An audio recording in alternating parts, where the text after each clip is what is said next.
Voltamos com Band Entrevista nesse domingo de estreia da nova programação da Band Santa Catarina. E hoje, aqui no programa, a presença do deputado federal Esperidião Amin, da bancada federal catarinense.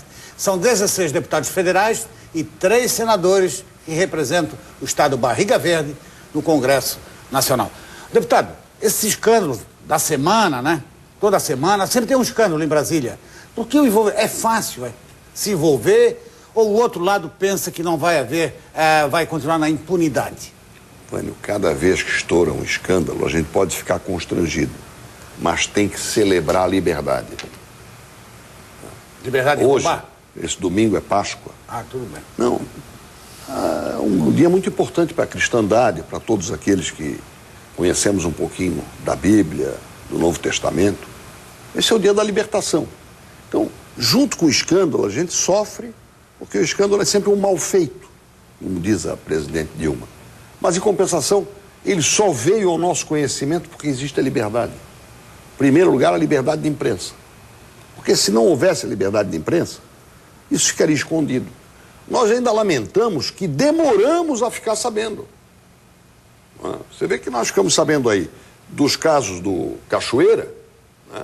Foi que datam de 2004, 2005. A primeira proeza dele é de 2004. Faz 8 anos. Agora, esse Monte Carlo é de 2010, 2011. Os casos aí do Ministério da Pesca são dinheiros liberados em 2010, 2011, quer dizer, dois anos e pouco atrás. Pena que quando a gente fica sabendo, o mal já foi feito. O dinheiro já foi liberado, o pagamento já foi feito. Quer dizer, não foi devolvido. Nós ainda não temos a capacidade de fiscalizar online. Todos podemos errar. Não são só os políticos. São os empresários também. São os eleitores também. Jornalistas? Os jornalistas, a sociedade. Quando é que começou a corrupção? Tem um belíssimo livro atribuído ao Padre Vieira, que foi reeditado agora, né? A Arte de Furtar. São 7 lições, né, de como se furta. Eu não sei se são 7 lições só. Há várias outras. Agora, o que nós queremos é que com essa inteligência artificial que a gente tem, com a tecnologia, eu que fiz ainda já meio velhinho, quase velhinho, fiz o doutorado em Engenharia e Gestão do Conhecimento, terminei agora em 2010, o que eu gostaria é que os nossos defeitos como sociedade fossem pilhados em flagrante, que a gente pudesse pegar a mão do sujeito que ia botar a mão no baleiro antes dele botar a mão no baleiro. E, infelizmente, quando a gente fica sabendo, todas as balas já foram embora, o baleiro já está vazio e o boteco já fechou. Então, essa falta de contemporaneidade, ou seja, a gente não consegue transferir para a vida real o que já se tem de inteligência artificial e que nos permite acompanhar o que está acontecendo no mundo inteiro. Quer dizer, isso me deixa frustrado. Mal feito nós vamos ter sempre. Nós vamos sempre ter o desejo de meter a mão no dinheiro público. Até porque existe muito dinheiro público, existem muitas formas. Você ganha na Bolsa de Valores, ganha na compra, ganha no petróleo, ganha no pré-sal, no pós-sal. Enfim, o dinheiro lidado pelo poder público hoje é muito amplo e muito diversificado. Então há muitas maneiras de tentar chegar a ele. Agora no Brasil... O que falta é capacidade de pegar no flagrante. E punir. Isso que eu ia perguntar ao senhor. Que é a parte mais importante. Por que eles participam do crime e não são punidos depois? O brasileiro pode dizer o seguinte: infelizmente, nós não temos corruptos presos. E isso é um estímulo para que se pratiquem novas tentativas. Nós vemos até com inveja outros países onde existe corrupção, mas o corrupto é identificado com frequência e preso quando flagrado. Quer dizer, eu acho que falta o exemplo da punição. O exemplo da punição não é que ele alivia a nossa aflição, mas ele dá à sociedade um pouco mais de segurança. O mesmo acontece com a criminalidade. Quando você vê caixa eletrônico, quando você vê bandido solto, você se sente triste. Quando você vê uma boa ação policial, quando você tira a politicagem da segurança pública, a tendência é que haja mais punição. Agora, quando você vê nós não temos política para tratar do menor infrator, na prática. E vemos o menor infrator se transformar num terceirizado do crime, aí você fica triste e se sente impotente. É aperfeiçoar o mecanismo da punição, que a democracia, não tem nada de ditadura, não. A democracia exige do legislador, do jornalista, da imprensa, da sociedade e do governo. Bom, você foi governador de Santa Catarina 2 vezes. Foi prefeito da capital 3 vezes. Duas vezes. Eu lhe pergunto o seguinte, governador. Por que há sempre esse confronto entre o servidor público, seja a nível estadual ou federal, e o executivo, em busca, por exemplo, de um aumento salarial? Eu divido em duas partes. Aumento você só pode ter quando a sua empresa, quando o negócio, no caso do negócio público, quando a arrecadação pública, permite que você tenha aumento, ganho real. Não é fácil.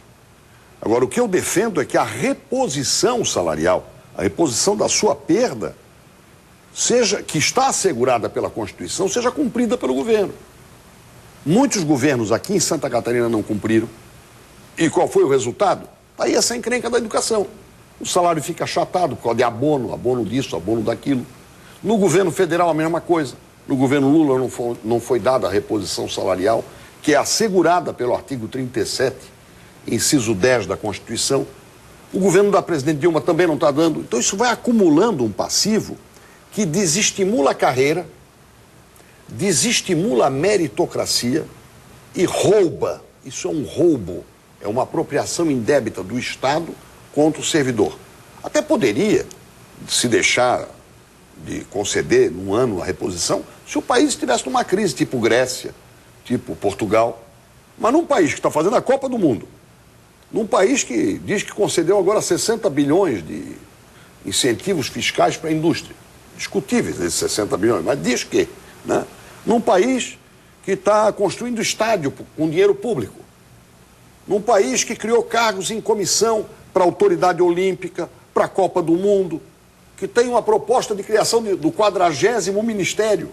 E nós não podemos falar muito, porque Santa Catarina tem 58 secretarias. Então temos que falar baixinho. Porque nós ainda temos 58. Foi criada mais uma aqui. Foi criada da Defesa Civil. Até seria justificável. O problema difícil é justificar 58. No governo federal estão criando o 40º. E nega para o servidor público a reposição salarial. Isso até estimula a corrupção. Estimula a corrupção. E eu apresentei uma proposta de emenda constitucional que coloca mais um dispositivo. Além do que já está escrito no artigo 37, inciso 10, ainda exige que a lei orçamentária anual tenha a dotação para a reposição salarial de todos os servidores públicos daquilo que a inflação lhes tirou. Como se faz com a iniciativa privada. Ganho salarial é outra coisa. Agora, reposição é um direito constitucional que não está sendo cumprido em vários estados. Aqui em Santa Catarina não foi. E eu posso dizer com alguma autoridade, porque eu procurei cumprir isso, mesmo no período 99 e 2002. E muitos municípios também não cumprem, criando um passivo que mais cedo ou mais tarde se transforma numa grande confusão, como é o caso que nós estamos vendo aí na questão do magistério público estadual. O senhor acha que essa herança vai levar muito tempo para zerar? Não tem? Se acumulou durante 8 anos, tudo que você fizer em menos de 8 anos para corrigir 8 anos de erro é lucro. Bom, governador, vamos falar sobre o governo de Santa Catarina. Afinal, a bancada do PP, o Partido Progressista, é hoje, ou vai ser, no futuro, aliado da administração Raimundo Colombo? Eu acho que a bancada faz bem em aplaudir. Por exemplo, isso que eu falei sobre a segurança pública. Eu acho que menos politicagem e mais profissionalismo está dando resultado. Agora, você nomear um político que quer deixar de ser suplente ou deixar de ser deputado para ser deputado federal, para ser efetivo e criar politicagem partidária dentro da segurança, não dá certo. Qual é o favor que alguém vai pedir para o secretário da Segurança? É para cumprir a lei? Não, né?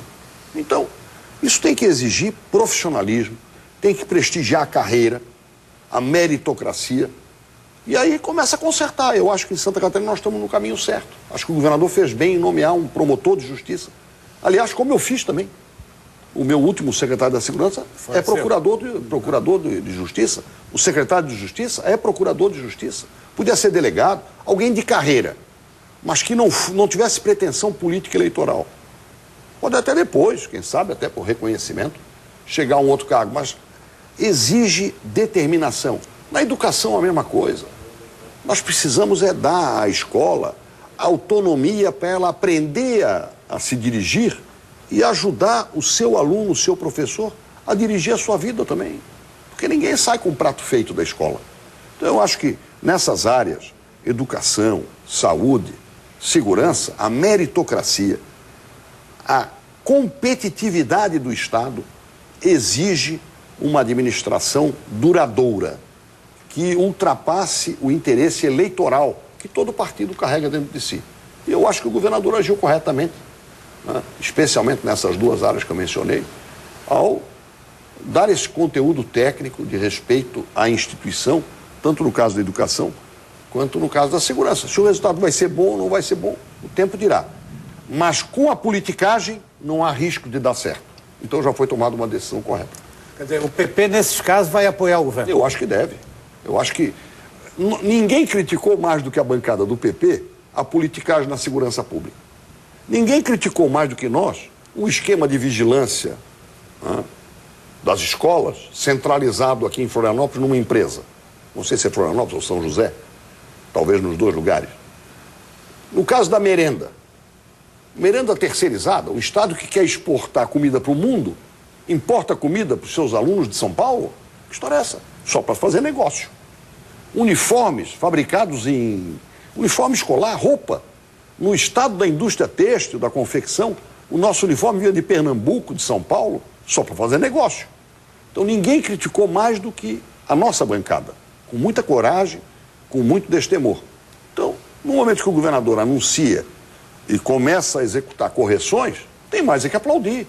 Não importa que nós tenhamos perdido a eleição. Quem está falando aqui, né, eu votei na Ângela, todo mundo sabe disso. Acho que ela seria uma grande governadora, mas no momento que o governador, que foi mais feliz do que era na eleição, toma as iniciativas que nós defendíamos, eu vou ficar contra? Não. Aplaudo, estimulo e acho que faz bem a nossa bancada estadual em tomar o mesmo caminho.